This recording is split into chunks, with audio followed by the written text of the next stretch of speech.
नमस्कार, मैं दीपिका ठाकुर चंबा हलचल में आपका स्वागत करती हूँ। नवरात्रि हिंदुओं का एक प्रमुख पर्व है और पूरे भारतवर्ष में इस पर्व को उत्साह के साथ मनाया जाता है। चंबा हलचल के इस कार्यक्रम के माध्यम से हम आपको नवरात्रि के महत्व और नवरात्र के दौरान पूजी जाने वाली 9 देवियों के बारे में जानकारी देने जा रहे हैं। नवरात्रि शब्द संस्कृत भाषा का शब्द है जिसका अर्थ होता है 9 रातें। इन 9 रातों और 10 दिनों के दौरान देवी के 9 रूपों की पूजा की जाती है। 10वां दिन दशहरा के नाम से प्रसिद्ध है। नवरात्रि वर्ष में 4 बार आती है, जिसमें पौष, चैत्र, आषाढ़ और अश्विन मास में प्रतिपदा से नवमी तक मनाया जाता है। नवरात्रि की 9 रातों में 3 देवियों महालक्ष्मी, महासरस्वती या सरस्वती और महाकाली के 9 स्वरूपों की पूजा होती है। इन 9 देवियों के नाम हैं शैलपुत्री, ब्रह्मचारिणी, चंद्रघंटा, कूष्मांडा, स्कंद माता, कात्यायनी, कालरात्रि, महागौरी, सिद्धिदात्री। माँ दुर्गा का प्रथम स्वरूप है शैलपुत्री। प्रथम नवरात्र में माँ शैलपुत्री की पूजा अर्चना की जाती है। शैल का अर्थ है हिमालय और पर्वतराज। हिमालय के यहाँ जन्म लेने के कारण इन्हें शैलपुत्री कहा जाता है। पार्वती के रूप में इन्हें भगवान शंकर की पत्नी के रूप में भी जाना जाता है। वृषभ बैल इनका वाहन होने के कारण इन्हें वृषभारूढ़ा के नाम से भी जाना जाता है। इनके दाएं हाथ में त्रिशूल और बाएं हाथ में इन्होंने कमल धारण किया हुआ है। माँ शैलपुत्री का पूजन निमन मंत्र से किया जाता है। वंदे वांछित लाभाय चंद्राधृतकृत शेखरां वृषारूढ़ा शूलधरा शैलपुत्री यशस्वनी। अर्थात मैं मनोवांछित लाभ के लिए अपने मस्तक पर अर्धचंद्र धारण करने वाली, वृष पर सवार रहने वाली शूलधारिणी और यशस्वनी माँ शैलपुत्री की वंदना करती हूँ। माँ दुर्गा का दूसरा रूप है माँ ब्रह्मचारिणी। नवरात्र के दूसरे दिन माँ दुर्गा की देवी ब्रह्मचारिणी रूप की पूजा की जाती है। माँ ब्रह्मचारिणी के दाएं हाथ में माला और बाएं हाथ में कमंडल है। शास्त्रों में बताया गया है कि माँ दुर्गा ने पार्वती के रूप में पर्वतराज के यहाँ पुत्री बनकर जन्म लिया और महर्षि नारद के कहने पर अपने जीवन में भगवान महादेव को पति के रूप में पाने के लिए कठोर तपस्या की थी। हजारों वर्षों तक अपनी कठिन तपस्या के कारण ही इनका नाम तपस्चारिणी या ब्रह्मचारिणी पड़ा। अपनी इस तपस्या की अवधि में इन्होंने कई वर्षों तक निराहार रहकर और अत्यंत कठिन तप से महादेव को प्रसन्न कर लिया। इनके इसी रूप की पूजा दूसरे नवरात्रि में की जाती है। माँ ब्रह्मचारिणी की पूजा निमन मंत्र के माध्यम से की जाती है। दधाना कर पद्माभ्याम अक्षमाला कमंडल देवी प्रसिद्धतु मयि ब्रह्मचारिणीय नुक्तमा। अर्थात जिनके एक हाथ में अक्षमाला है और दूसरे हाथ में कमंडल है, ऐसी उत्तम ब्रह्मचारिणी रूपा माँ दुर्गा मुझ पर कृपा करें। माँ दुर्गा का तीसरा रूप है माँ चंद्रघंटा। नवरात्र के तीसरे दिन माँ दुर्गा के तीसरे स्वरूप चंद्रघंटा देवी की पूजा की जाती है। देवी के मस्तक पर घंटे के आकार का अर्धचंद्रमा विराजमान है, इसलिए इनका नाम चंद्रघंटा पड़ा। देवी के 10 हाथ माने गए हैं और ये खड्ग आदि विभिन्न अस्त्र और शस्त्र से सुसज्जित हैं। ऐसा माना जाता है कि देवी के इस रूप की पूजा करने से मन को अलौकिक शांति प्राप्त होती है और इससे न केवल इस लोक में अपितु परलोक में भी परम कल्याण की प्राप्ति होती है। इनकी पूजा अर्चना के लिए निमन मंत्र बताया गया है। पिंडश प्रवारूढ़ा चंद्रकोपास्त्र के उर्ता प्रसाद तनुते महान चंद्र घंटेति विशुत्रा। अर्थात श्रेष्ठ सिंह पर सवार और अस्त्र शस्त्र से युक्त माँ चंद्रघंटा मुझ पर अपनी कृपा करें। माँ दुर्गा का चौथा रूप है माँ कूष्मांडा। नवरात्र के चौथे दिन माँ दुर्गा के चौथे स्वरूप माँ कुष्मांडा की पूजा की जाती है। माना जाता है कि सृष्टि की उत्पत्ति से पूर्व जब चारों ओर अंधकार था तो माँ दुर्गा ने इस ब्रह्मांड की रचना की थी। इसी कारण उन्हें कुष्मांडा कहा जाता है। सृष्टि की उत्पत्ति करने के कारण इन्हें आदिशक्ति नाम से भी जाना जाता है। इनकी 8 भुजाएं हैं और सिंह पर सवार हैं। 7 हाथों में चक्र, गदा, धनुष, कमंडल, कलश, बाण और कमल है। माँ दुर्गा के इस कुष्मांडा रूप की पूजा अर्चना निमन मंत्र से करनी चाहिए। सूरा संपूर्ण कलश रुधिरा पलुतमेव च दधाना हस्त पद्माभ्याम कुष्मांडा शुभदास्तु में, अर्थात अमृत से परिपूरित कलश को धारण करने वाली और कमल पुष्प से युक्त तेजोमय माँ कुष्मांडा हमें सब कार्यों में शुभदायी सिद्ध हो। माँ दुर्गा का 5वां रूप है स्कंद माता। नवरात्र के 5वें दिन माँ स्कंद माता की पूजा की जाती है। स्कंद शिव और पार्वती के दूसरे और 6 मुख वाले पुत्र कार्तिकेय का नाम है।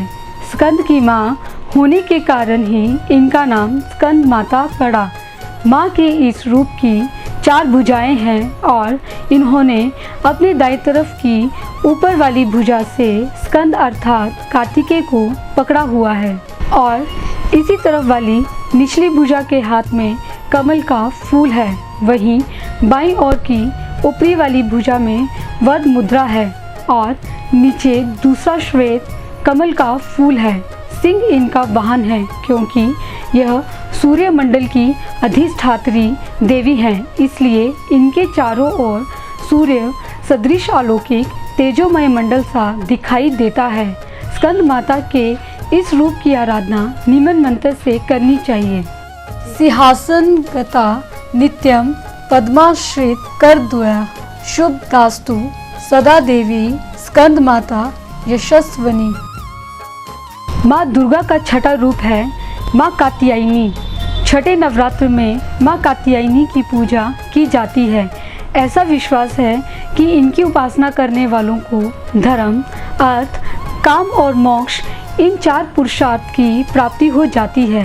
इन्होंने महर्षि कात्यायन के यहाँ पुत्री रूप में जन्म लिया, इसलिए इनका नाम कात्यायनी पड़ा। इनका रंग स्वर्ण की भांति अत्यंत चमकीला है और इनकी 4 भुजा है। दाईं ओर से ऊपर वाला हाथ अभय मुद्रा में है और नीचे वाला हाथ वर मुद्रा में। बाईं ओर के ऊपर वाले हाथ में खड्ग अर्थात तलवार है और नीचे वाले हाथ में कमल का फूल। इनका वाहन भी सिंह है। इनकी पूजा अर्चना निमन मंत्र के साथ की जाती है।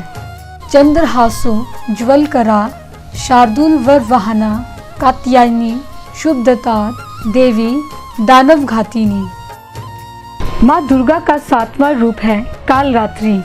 नवरात्र के 7वें दिन माँ कालरात्रि की पूजा की जाती है।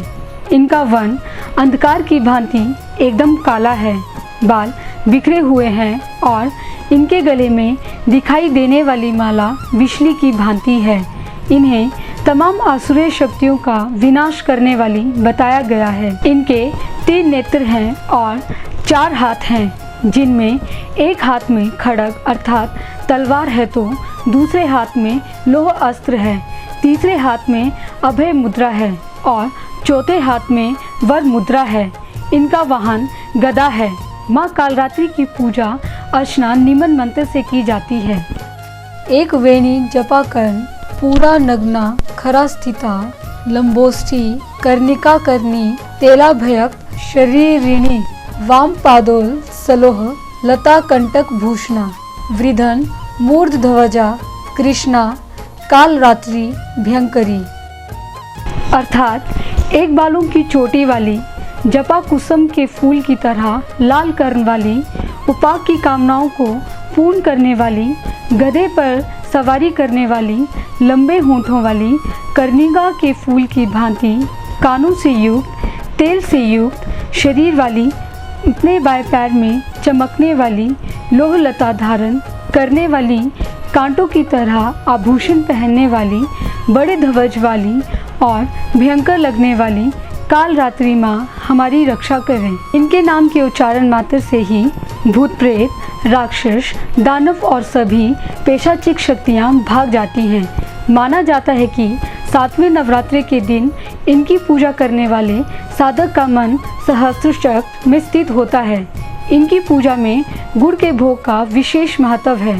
गुड़हल और गुड़ के अर्पण से माता प्रसन्न होती है और सभी की मनोकामनाएं पूर्ण करती हैं। माँ दुर्गा का 8वां रूप है माँ महागौरी। नवरात्र के 8वें दिन माँ महागौरी की पूजा की जाती है। जैसा कि इनके नाम से ही स्पष्ट है कि इनका वर्ण पूर्ण रूप से गौर अर्थात सफ़ेद है। इनके वस्त्र भी सफ़ेद रंग के हैं और सभी आभूषण भी श्वेत हैं। इनका वाहन भी वृषभ अर्थात बैल है और उनके 4 हाथ हैं। इनका ऊपर वाला दाहिना हाथ अभय मुद्रा में है और नीचे वाले हाथ में त्रिशूल है। बाईं ओर के ऊपर वाले हाथ में डमरू है और नीचे वाला हाथ वन मुद्रा में है। ऐसा वर्णन मिलता है कि भगवान शिव को पति के रूप में पाने के लिए इन्होंने हजारों सालों तक कठिन तपस्या की थी, जिस कारण इनका रंग काला पड़ गया था। लेकिन बाद में भगवान महादेव ने गंगा के जल से इनका वर्ण फिर से गोरा कर दिया। माँ गौरी की पूजा निमन मंत्र के साथ की जाती है। श्वेते वृषे समारूढ़ा श्वेतांबर धरा सूची महागौरी शुभ ददात महादेव प्रमोद ददात। माँ दुर्गा का 9वां रूप है माँ सिद्धिदात्री। नवरात्र के 9वें दिन माँ सिद्धिदात्री की पूजा की जाती है। जैसा कि इनके नाम से ही स्पष्ट हो रहा है कि यह सभी प्रकार की सिद्धियों को देने वाली देवी हैं। इनके 4 हाथ हैं और ये कमल पुष्प पर विराजमान हैं। वैसे इनका वाहन भी सिंह है। इनके दाहिने और नीचे वाले हाथ में चक्र है और ऊपर वाले हाथ में गदा है। बाईं ओर के नीचे वाले हाथ में कमल का फूल है और ऊपर वाले हाथ में शंख है। प्राचीन शास्त्रों में अनिमा, महिमा, गरिमा, लघिमा प्राप्ति, प्रकामय, इशितव और वशितव नामक 8 सिद्धियाँ बताई गई हैं। ये 8 सिद्धियाँ माँ सिद्धिदात्री की पूजा करने और कृपा से प्राप्त की जा सकती है। माँ सिद्धिदात्री की पूजा अर्चना निम्न मंत्र से की जाती है। सिद्ध गंधर्व यक्षाधे असुरे रमरे रपि सेव्यमाना सदा भूयात सिद्धिता सिद्धिदायिनी। अर्थात सिद्ध गंधर्व, यक्ष, असुर और अमरता प्राप्त देवों के द्वारा भी पूजित किए जाने वाली और सिद्धियों को प्रदान करने की शक्ति से युक्त माँ सिद्धिदात्री हमें भी 8 सिद्धियाँ प्रदान करें। चंबा हलचल मीडिया नेटवर्क नवरात्र 2020 की सभी चंबा वासियों को बधाई देता है और यह कामना करता है कि माता के ये 9 दिन सभी के जीवन में सुख समृद्धि लेकर आएं और देश में जो कोरोना का संकट बना हुआ है वह 9 देवियों के आशीर्वाद से समाप्त हो जाए। मैं आपके साथ दीपिका ठाकुर। देखते रहिए चंबा हलचल। धन्यवाद।